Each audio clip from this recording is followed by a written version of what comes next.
Hi, Pastor John Kuski with another word for the week.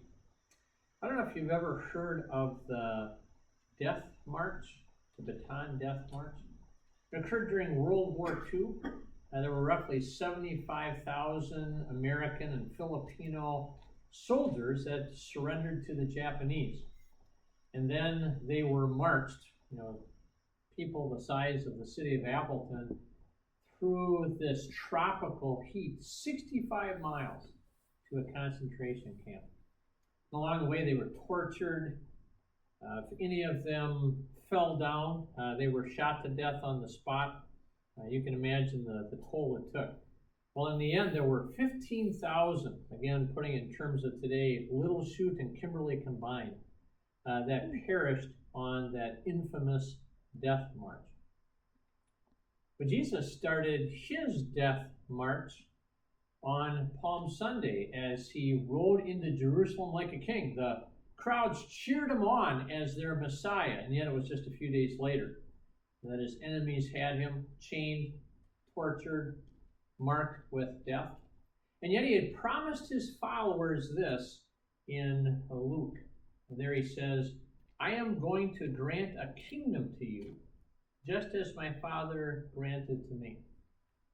And so this death march of Jesus actually went along as a victory march for him and his followers. Even one of his followers who struck against his enemies in the Garden of Gethsemane got out alive, untouched. And when Jesus was at the cross, there was that criminal right next to him who died forgiven. Even some of his enemies that were guilty of the atrocities committed to him by crucifying him acknowledged him as the Son of God. And finally, even himself, even at the end of that death march, it was a victory for him to go instantly into heaven. But his death march was also a victory march for you and me. Over our fears and our failures, more importantly, over our sins in not listening and following God.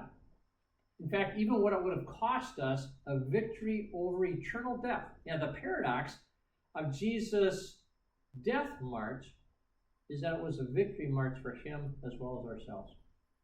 We started that death march, turned into victory last Sunday on Palm Sunday. You might go back and watch the video for that. It'll be labeled March 29th.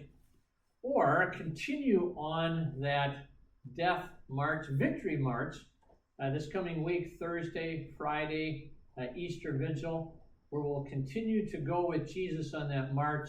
That means victory for us every day in our life. Please join us Saturday night, especially at 5:30. Easter Sunday, different times, 8 a.m. and 10 a.m. God bless.